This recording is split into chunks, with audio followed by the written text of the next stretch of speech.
Innal hamdalillah nahmaduhu wa nasta'inuhu wa nastaghfiruh wa na'udzu billahi min shururi anfusina min sayyiati a'malina.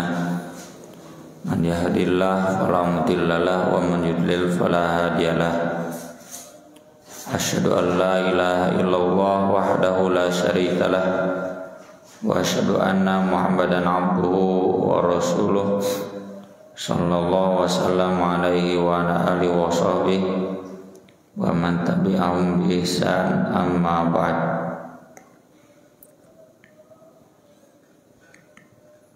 Masih melanjutkan tentang manaqib Ansor, keistimewaan kaum Ansor yang harus kita jadikan teladan.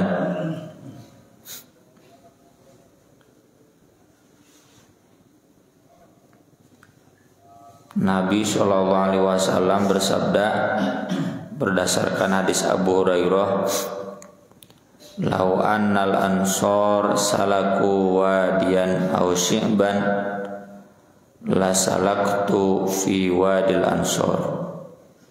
Seandainya kaum Ansor, penduduk Madinah, orang-orang Madinah asli, menempuh satu lembah atau satu perkampungan, menempuh jalan ke satu lembah atau satu perkampungan, la salaktu fi wadil ansor, pasti aku akan ikut jalan yang dipilih oleh kaum Ansor. Walau lal hijrah la kuntum ra'an minal ansor, dan seadanya tidak ada hijrah, aku pasti menjadi seseorang dari kaum Ansor. Faqala Abu Hurairah, kata Abu Hurairah, ma zalama bi abi wa ummi, beliau tidak zalim ya demi ayahku dan ibuku, awauhu wa nasuruhu, dalam riwayatkan bahwa sauhu ya, karena kaum Ansor memberi perlindungan kepada Nabi, memberikan tempat yang nyaman, membuat Nabi nyaman. Mereka juga menolong Nabi dan berbagi dengan Nabi. Oleh karena itu Nabi merasa nyaman dengan kaum Ansor. Kalau dalam perjalanan pasti akan mengikuti kaum Ansor, jadi merasa nyaman, pasti ditolong, pasti dibantu.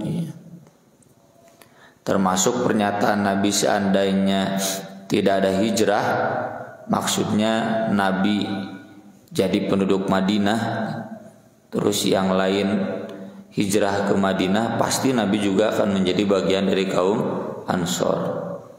Dalam hal kesigapan menolongnya, kesigapan memberikan bantuan kepada para pengungsi, ya, kepada kaum muhajirin.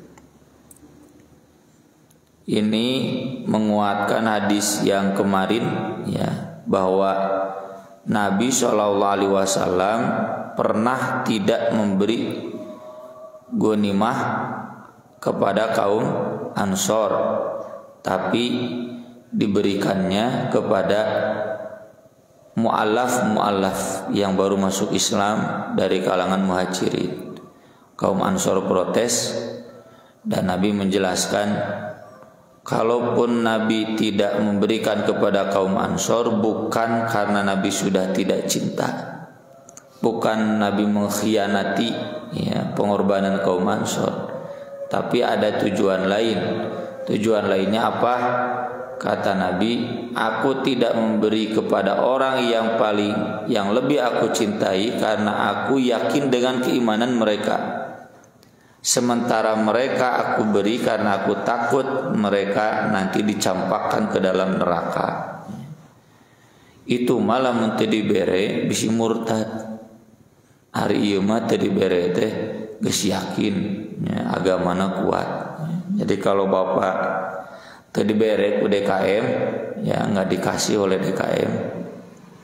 Kenapa yang lain dikasih, aku enggak? Nah, karena DKM percaya ya Bapak itu keimanannya sudah kuat. Teu dibere ge moal ngomong, ngalamun ngomong tak berarti ya, can kuat imannya.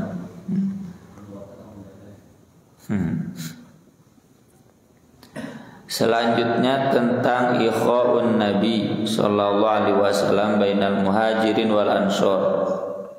Muakhot itu mempersaudarakan, ya. Jadi tanggung jawab muhajirin itu bukan tanggung jawab Nabi mikiran wah berat atau muhajirin jumlahnya misalnya ada 100 semuanya Nabi pikiran berat, ya. Tapi yang 100 orang itu ditanggung oleh 100 orang Ansor, jadi ringan, ya. Berat kalau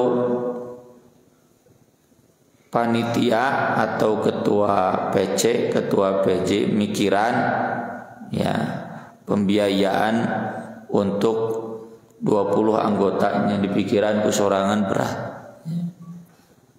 Tapi ketika yang 20 orang itu dibagikan ke 20 orang lainnya, itu tidak akan berat, ya.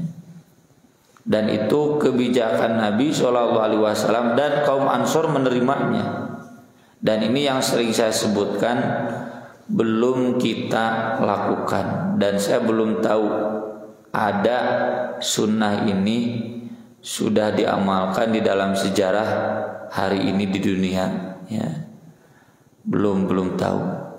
Contoh sederhana lah, lamun di Persis di Muhammadiyah kalau ada anggota miskin 100 orang, nah yang 100 orang ini dimuakhotkan dengan 100 orang yang kaya.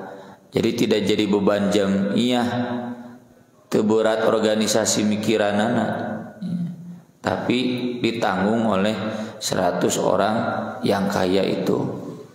Dalam hal apa? Dalam segala sesuatunya. Atau minimal lah, ya, saya misalkan mengelola pesantren, mengelola kutab, kan setengah naleuwih nu teu mayar teh, ya. Teu mayar atau teu mayar sampurna atau can mayar duka walau alam. Itu mau dipikiran ke pesantren berat, dan memang berat. Itu idealnya ini yang tidak mampu satu santri sok ku orang tua santri anu mana. Satu orang tua santri itu membayar untuk anaknya dan untuk teman anaknya, ringan. Tapi ini ada orang tua santri nagen mampu bayar lagi sebuborotnya ripuh. Nah ini menggambarkan jadi bagaimana ketahanan kaum Ansor dalam hal kedermawanan dan memang kemapanan ekonomi. Makanya wajibnya jadi jelma beunghar teh mun bisa cek wajibnya jadi jelma beunghar teh akmalin ngarora kene. Agar apa? Agar bisa Ansor. Komo nu ngaranna Ansor mah, ya. Tuh wajib jadi beunghar teh agar bisa mengamalkan sunnah orang Ansor. Mampu muakhot, menanggung, bukan menanggung biaya anak sekolah anaknya saja, bukan, termasuk biaya makannya, ya. Terutama itu. Bagaimana kan kita lihat hadis-hadisnya. Dari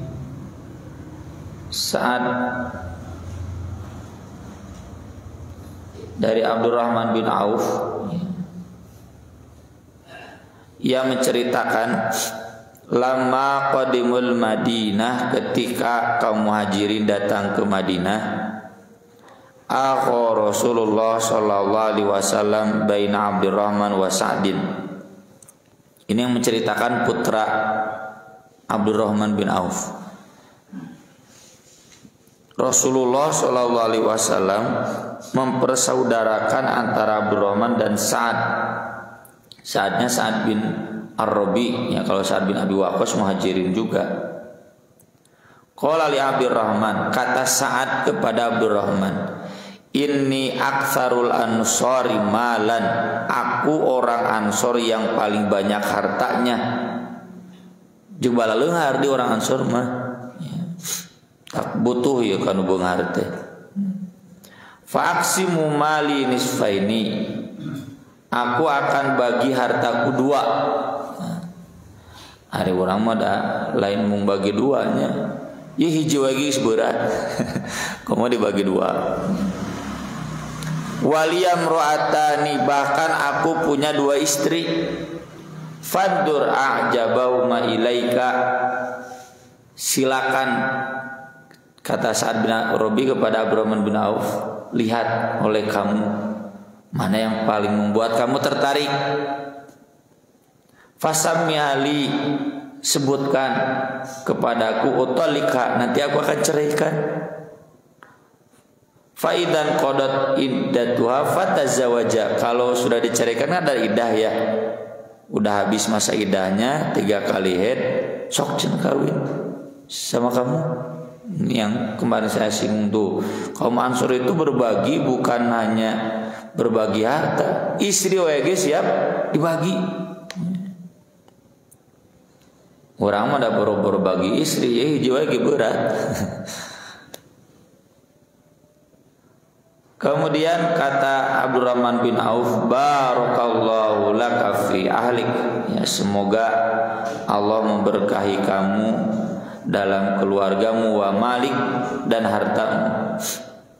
Aina sukukum, di mana cenah pasar gitu Abdurrahman bin Auf.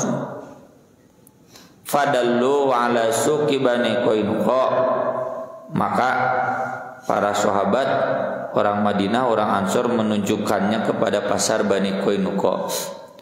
Dan pasar ketika Nabi datang itu dikuasai oleh Yahudi dengan praktik-praktik yang dibahas di dalam Kitabul Buyu'. Banyak praktik-praktik culas, dan itu yang jadi sababul wurud Kitabul Buyu' tentang fikih jual beli di dalam hadis-hadis, ya fikih nggak boleh nggak boleh, itu karena dipraktikkan di Madinah. Dan otakna Yahudi, lebih kayaknya kan menguasai pasar Yahudi, mentak loba nutu baralik, termasuk kayaknya pasar anyar trading ya, Bitcoin, kripto, nukar itu penguasana Yahudi. Judi kene, ya. Gambling kene, ya cina emas, bari mas nama eueuh, ya. Gambling. Dan nanti mulai pasar itu beralih sesudah Muhajirin datang, karena Muhajirin tukang dagang kan, kalau Ansor kan petani, pekebun, ya. Makanya dalam hadis Abu Hurairah tentang ilmu, orang Muhajirin sibuk dagang di pasar, orang Ansor sibuk di kebun, di ladang. Kalau saya canda miskin dan memang niatnya mau nyantri, jadi saya menemani Rasul kemanapun, ya. Nah, orang Ansor, orang Madinah nggak punya skill dalam hal perdagangan. Orang Muhajirin punya skill dalam perdagangan. Ketika Muhajirin datang ke Madinah, baru itu terutama Utsman bin Affan, ya, dia membuat pasar baru, merenjiga pengusaha di pasar induk Caringin, ya, nyen pasar anyar. Kan tuh pasahannya boga pasar induk Caringin teh. Duka ayakena duka teu pernah saya baca wawancaranya di koran PR. Bagus visinya. Kenapa bikin pasar induk Caringin?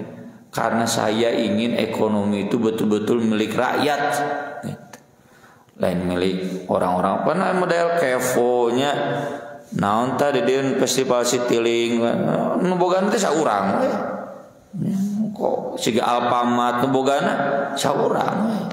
Kayak gitu makan pasar mah juga dicangkring, semua bisa berdagang. Ekonomi kerakyatan, ekonomi Pancasila. Nah, itu Utsman bin Affan ya, nanti yang dia bikin pasar sendiri, ya, dengan modal sendiri, sehingga kemudian mampu mengalahkan pasar-pasar Yahudi. Nah, ini pentingna jadi jelema beunghar teh nya Ansor Akmal nu aya keneh visi kaharep, ya. Jadi jihad teh tong ngungkul mikiran salat saum, ya, tong dipikiran salat saum amalkeun. Tapi juga berpikir bagaimana menguasai pasar, ya, bagaimana bisa menaklukkan orang-orang yang tidak Islami di pasar. di situ aksan tak jadi pedagang kayu nu mampu mengendalikan tapi sesuai syariat di lingkar gitunya. Tuh Utsman bin Affan itu punya visi di sana. Kemudian ditunjukkan Abdurrahman bin Auf ke pasar Bani Qainuqa. Faman qalaba, ia tidak pulang illa wa ma'hu fadlun min aqid wa samnin, kecuali dia membawa akid dan samnin. Samnin itu susu mentega ya. Akid sama ya makanan-makanan dari susu lah, kan makanan pokoknya begitu ya. Saya nggak pernah lihat film Arab, film India baheula nya Mahabharata gitu citedahna teh keju susu gitu. Sumata ba'al hudu, terus dia merutinkan berangkat tiap pagi. Nah ini nanti ada Riyadhus Shalihin berkah berangkat pagi hari. Tapi maksud pagi hari teh sesudah terbit matahari, karena Nabi menganjurkan sesudah sholat subuh sampai terbit matahari itu zikir di masjid, dan Nabi mencontohkan. Nah jadi beres ngaji teh lain sare Abdurrahman bin Auf langsung ngedit ka pasar. Tabal hudu summa jaa yauman wa bi atharu sufrah. Terus begitu sampai pada suatu hari dia terlihat ada bekas kuning emas, mungkin serbuk-serbuknya ya. Faqala Nabi sallallahu alaihi wasallam mahyam, Nabi bertanya bekas apa ini? Kata Abdurrahman bin Auf, tazawwajtu, aku sudah menikah. Ini nggak dijelaskan nih berapa bulan bisa modal, boga modal yang kawin. Kalau punya modal nikah berarti udah punya rumah ya. Abdurrahman bin Auf qala kam sukta ilaiha, kamu memberikan mas kawin apa? Nawatan min dahab, 1 biji emas. Ini walau alam sabaraha gram, nyameureun 10 gram ya. Sabaraha hari sudah bisa punya emas buat mas kawin ya, Abdurrahman bin Auf. Dalam sanad yang lain ya dijelaskan sama kurang lebih seperti tadi. Kemudian Nabi SAW bersabda, aulim walau bisa, kalau begitu walimah dong, adakan walimah meskipun dengan menyembelih seekor kambing ya. Kemudian di riwayat yang lain dari Abu Hurairah radhiyallahu anhu qalatil ansor, orang-orang Ansor berkata, iksim bainana wa bainahum an-nakhl. Ini orang-orang Ansor, bagikan di antara kita dan mereka kebun kurma. Kan rata-rata taninya, kebunnya kebun kurma. Cenah siapa yang punya kebun kurma, bagi 2 dengan kaum muhajirin ya. Mun boga 2 jongko, bagi 2 cenah jongkona. Tapi Nabi SAW menjawab, la, enggak perlu. Yakfunanal maunah, cukup orang Ansor memberikan kecukupan kepada kami makan. Wa yusrikunana fit tamr, dan berbagi hasil panen. Qalu, kata kaum Ansor, sami'na wa ata'na, kami siap mendengar dan kami siap taat ya. Jadi nggak perlu jongkonya dibagi 2, cukup ditanggung makannya dan berbagi hasilnya. Yang mulai nama dijadikan buruh dan dengan upah yang layak gitu. Nah ini hadis jangan dipahami berarti sampai dianjurkan berbagi istri ya. Ini pernyataan Sa'ad bin Ar-Rabi ini sebelum Nabi bersabda yang tadi, nggak boleh ya masa istri dibagikan, dibikin kabatur ya, teboga hati ya. Kemudian membagi harta juga itu tidak harus membagi pokoknya ya. Jadi kalau saya punya motor 2 misalkan, nggak usah motornya yang satu dikasihkan ke yang lain, nggak usah. Cukup ditanggung makan dan hidupnya saja. Ya. Itu solusi dari Nabi. Yang kedua, muhajirinnya pun bukan tipe muhajirin yang tangan di bawah. Jadi cocok, ini ideal. Ansorna tangan di atas, muhajirinnya juga tangan di atas. Jadi tadi kan ketika kamu berbagi nggak usah, kata Ibrahim jawab, tunjukkan saja pasar di mana. Ya. Kemarin ada yang silaturahmi ke pesantren, ya, ngobrol panjang lebar, ya, termasuk Pak Haji, cete orang kaya itu bagusnya begini. Atau cenah Ustad, man kudu bejakeun mah bangkar, mantap kapok. Saya bilang, ini kan banyak asatidah yang butuh bantuan rumah, hanya nu pokok. Orang kaya itu pinjaman. Atau Ustad disebutkan Ustad anu gitunya. Cenah cukup kupunten we. Makanya saya bilang tuh cete, orang menjadi ustad tong gitu. Jadi jangan punya mental tangan di bawah. Lihatlah kaum muhajirin, meskipun mereka pengungsi, meskipun mereka miskin saat itu, tapi mentalnya mental pejuang, ya, mental pengusaha, berusaha. Kan kita alami juga ya di kas masjidnya, ngayakeun pinjaman marah race. Ya. Saya dulu pernah ngobrol panjang lebar dengan, sekarang juga masih tangan kanan Pak Haji Andi, ya, di Piade, sarjana ekonomi bagian akuntansi yang ngatur keuangan Piade, staf ahlinya lagi. Ngobrol panjang lebar. Kata beliau, ya, mau cenah Ustad, anu teu ngarti abdi teh naha. Kalau pinjem ke si Batak nubunganna tinggi marah layar, ari ka koperasi masjid teu malah layar. Itu penyakit di kita, ya. Jadi teu cocok antara ansor jeung muhajirin. Harusnya kalaupun ada ansor lain kangeunahan tangan di bawah, itu penyakit orang umat Islam. Jadi nanti ya tadi yang orang kaya yang silaturahmi ke pesanan Ustaz cenah. Jadi abdi teh naon cenah. Unggal mere bantuan modal teh jangan pinjamannya ngasa ukur cukup nyebut punten lieur atuh kieu mah cenah bangkar. Mau sampai kapan majunya? Wah benar Pak Haji, cita setuju. Nah ini jadi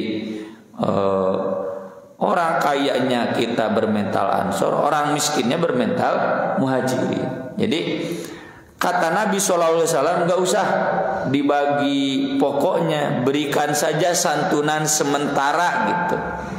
Biar muhajirin pun berusaha, dan itu terbukti. Sahabat-sahabat muhajirin ente terus kieu we. Mereka berusaha, ya, bagaimana agar menjadi para pengusaha, menjadi orang-orang yang bukan tangan di bawah tapi tangan di atas. Dan kita tahu ya di dalam bab ekonomi kemudian ada yang dikenal dengan ariyah dan manihah. Karena Nabi kan tadi nggak usah dibagi hak miliknya, nggak usah rumah, nggak usah dibagi hak milik, tapi cukup ariyah dan manihah. Eta nu abdi dijelaskeun ka Pak Haji. Kieu cita kudu nama ekonomi muakhot itu ada ariyah dan manihah. Apa ariyah itu? Yang punya kebun kurma dipinjamkan ke muhajirin. Sok urus, nanti hasilnya bagi dua, ya. Hasilnya bagi dua, yang namanya non bagi hasil deh, ya. Dan mereka karena sifatnya pengusaha tangan di atas rata-rata berhasil. Di orang modalnya kitu teh dibere modal di naon marah racet, ya. Ai kasih Batak lah lancar. Susah. Atau manihah itu meminjamkan ternak. Kalau ariyah meminjamkan kebun, sok tak urus. Nanti udah punya hasil, dia belikan lagi kebun gitu. Jadi mereka nama kalau saya punya jongkok di situ aksan, sok tah pek urus, jalankan. Tapi jongkona nu abdi, ya hasilnya juga dibagi dua, pek tah. Nah dia berusaha keras sampai dia punya modal untuk beli jongkok sorangan. Jadi cocok, ansorna siap berbagi, muhajirina siap usaha. Nah diurangi kadang nu beungarna si berbagi, nu miskinan hamprak wae pan jadi stres. Muakhot itu begitu. Atau yang punya ternak manihah, ya makanya kan ada hadisnya. Rasul, saya mau kurban tapi saya cuma punya manihah satu. Manihah itu rata-rata bikangnya betina. Boleh karena saya, oh jangan, atau kalau disembelih nanti kamu nggak punya ternak, itu juga nggak punya ternak. Rata-rata mana itu yang betina dipinjamkan, misalkan saya punya kambing betina, sok cek tah kadinya urus. Nanti kalau sudah anakan pek jang cek eta kambing itu saya bawa lagi gitu. Nah eta anak dari kambing yang itu sok urus kencek kan begitu. Ustaz Jalal ya dulu, walau alam kalau sekarang, ketika saya masih di Pajagalan, beliau masih di Pajagalan, ternak kambingnya itu ada 40-50, asalnya pan dua cina meuli sajodo ya kulantaran di Balai Endah Cipareng pan lobak kene sawah ya parabna THC gitu 2 3 terus buka 50 ya. Nah itu maniha itu begitu. Nah di urang mah boro-boro dibere lahan usaha, eta dibere modal teuing teu puguhnya, ukur punten we. Punten cenah punten, bari tinggi raha teh gitu, punten-puntenan teh. Ini sekali lagi model muakhot ya yang dipraktikkan oleh Nabi antara Muhajirin dan Ansor itu saling membantu tapi tidak harus berbagi, meski bukan berarti haram berbagi.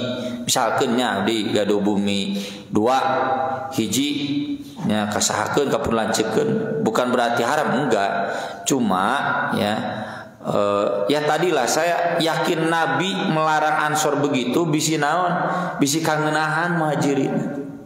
Jadi tong lamun bahasa para aktivisme jangan diberi pemberian yang konsumtif tapi yang produktif. Nah, orang tong ngahuapan tapi merek modal buat usaha. Jadi jangan ngasih makannya tapi kasih dia bagaimana agar bisa.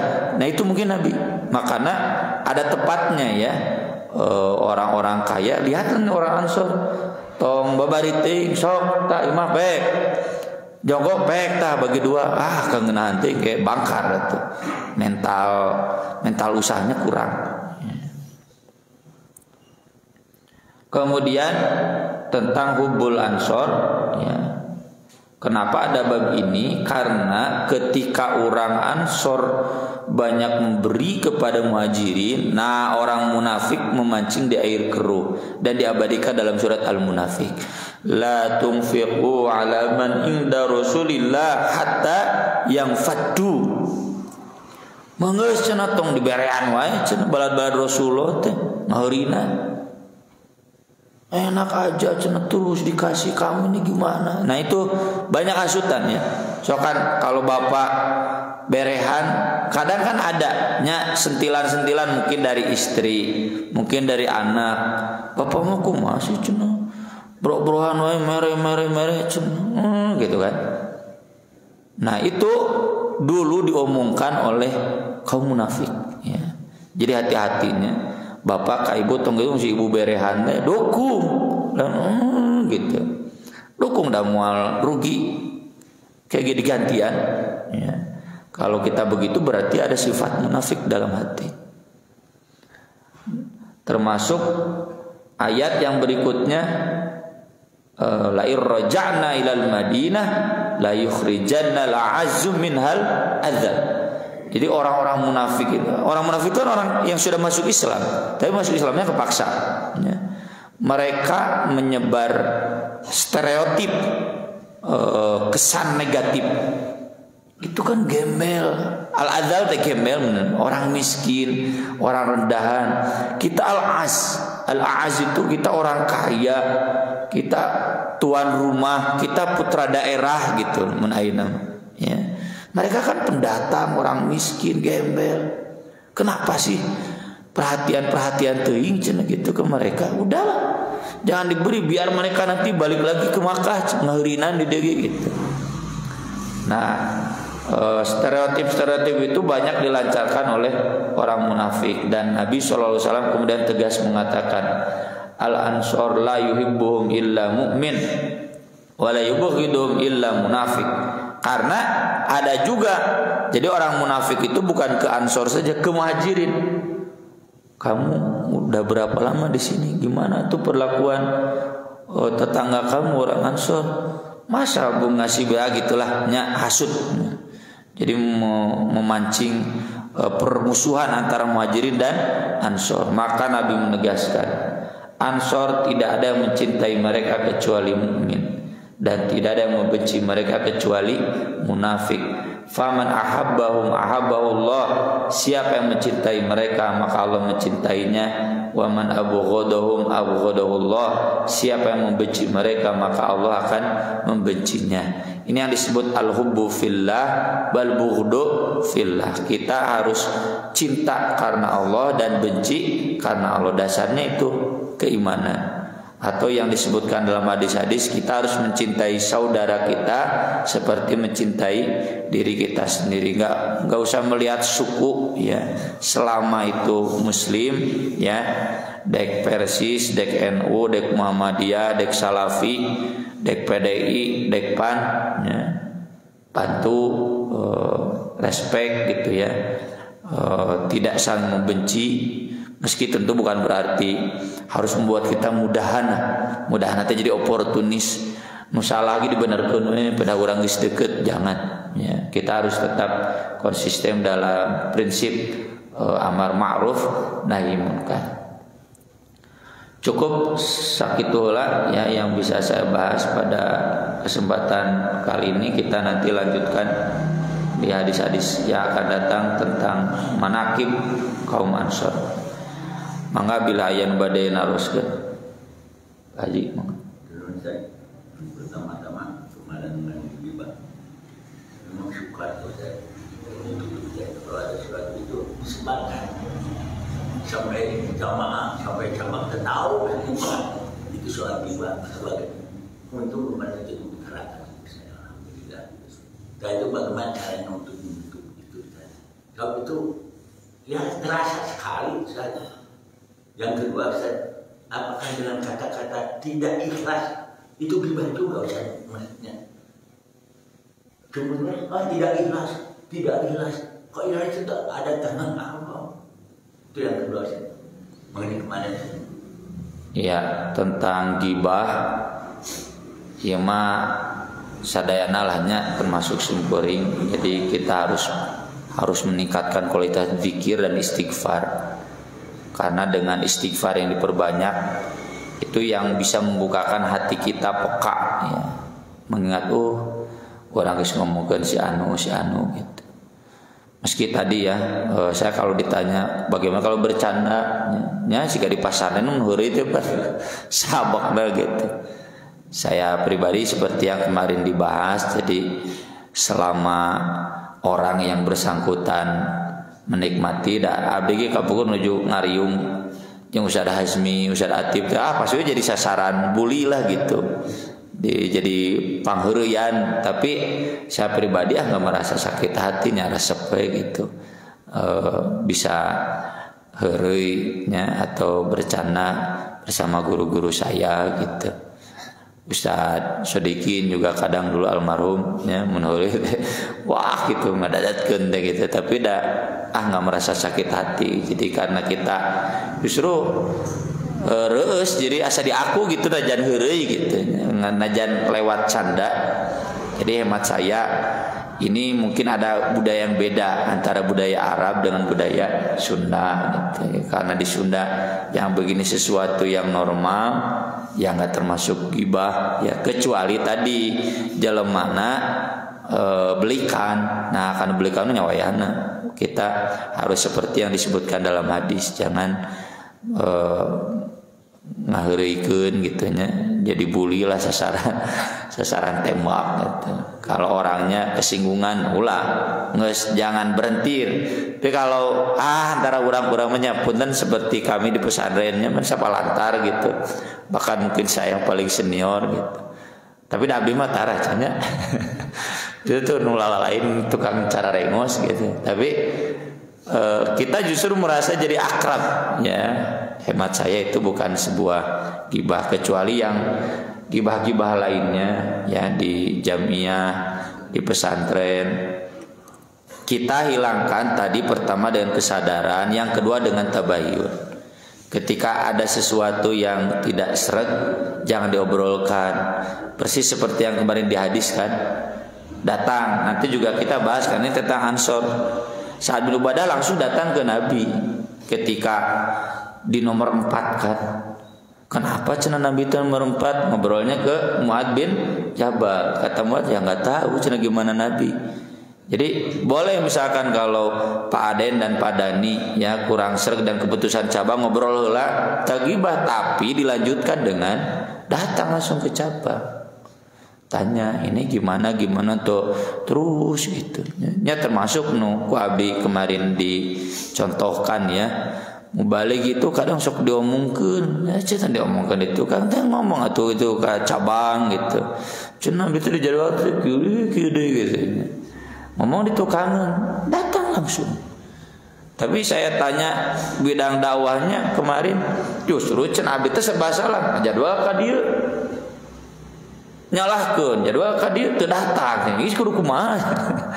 Jadi, nah ini kan kalau komunikasi ada baik. Atau kemarin yang saya contohkan balik PC Persis yang sampai diumbar di Facebook ya. Nah saya kan nggak ikut Facebook, yang ikut Facebooknya Ustaz Tony. Ustaz hayu kita datangan langsung. Dia kan real jelas. Dan saya balik bertanya malah, Aisyah ya memang kasus itu nggak tahu, udah tahu. Udah dilaporkan dulu kemudian udah cenangan jawabannya teh kayak cenah cari waktu yang tepat. Hei sadana gor mau balik daripada terus diomongkeun. Geus lah teh. Abdi nak mah dekat tahu heula kayak pulang teh atahu dan ka ditu langsung. Nah hesena urang tabayun biasakeun. Oh diomongkeun. Sampai di Facebook, sampai di nya cek jamaah nu belah ditu nya. Wah cenah komo di Nuruda mah di anu cenah ku barudak. Ada abdi udah apalnya ada nya pernah gitu dia ceramah atau ngimaman saya hadir nggak pernah gitu. Jadi kita nggak tahu anu kita cetek langsung mencena kuma menjeng Ustaz hayu lah cetek gitu.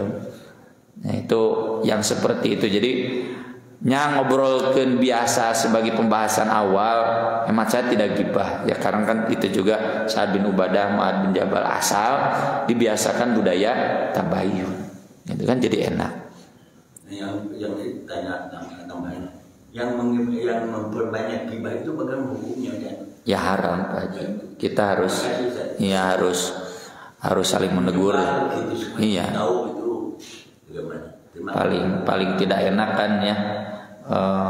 Orang lain menilai kita jelek padahal orang terumasa gitu. Itu paling menyakitkan. Tapi bagi kita yang mengalami itu insya Allah jadi kifarat dosa, dan amal baik mereka bisa pindah ke kita. Tentu ada hadisnya muflis ya. Muflis itu kan orang yang disakiti, orang yang dibenci, yang difitnah. Ya, maka amal baik orang yang memfitnah, menggibah pindah ke dia dan dosa dia pindah ke sana gitu. Eta we pelipur lara urang. Ya. Ya cenah kieu seri we banyakeun bae lah cenah ini ripuhnya ngabanungan urang merhatikeun urang, untung urang teu merhatikeun manehna. Bae atulah cenah. Ngorot-ngorot dosa nambah-nambah pahala kan jadi tenang ya. Ya meski aya nu nyeri hate mah cenah ceuk itu kieu. Nah ada orang teh gitu. Ya, saya yakin bapak-bapak juga mengalami lah eta mah lumrah ya, tapi kita melipur lara kita jadi ngaratong stresnya nya terutama ya bapak-bapak atau sepuh lah bang berangkeun. Jadi kalau ada masalah-masalah ya udah kita kembalikan ke Allah sing yakin we eta teh ngorotan dosa urang, dosa kita pindah ke mereka, pahala mereka pindah ke kita kan bahagia. Jadi keun baheula citeun najan aya 1000 nu moyokan oge pan jadi loba pahalana asal memang kita tidak mengamalkan seperti yang dituduhkan. Ada lagi? Yang tadi itu mus tidak ikhlas. Oh iya. Itu juga Ustaz. Mohon gibah. Juga itu. Nya kedah tabayun. Misalnya kan kalau Ustaz sendiri. Iya. Kedah tabayun. Serang aja itu. Mus tidak ikhlas. Itu sampai menyebar lagi. Sampai ke pusat juga itu katakan ikhlas itu. Iya. Saya tadi bingung juga mengamalkannya. Sampai 5 tahun. Itu yang itu. Gibah juga Ustaz. Mohon. Kemudian yang terakhir kan kemarin soal warisan. Orang yang tidak punya anak, ada yang sudah terjadi, dia tuh mengangkat anak. Anaknya dikasihkan semuanya kepada dia. Anak angkatnya. Ya anak angkat. Apa hukumnya? Kemudian yang kedua, ada rencana yang tidak punya anak juga yang mengangkat anak akan dikecilkan juga. Bagaimana hukumnya? Menurut Islam. Anak angkat itu bukan ahli waris. Ya. Betul, tahu betul. Nah, jadi kalau diberikan ya semuanya, itu berarti melanggar syariat. Ya, melanggar syariat.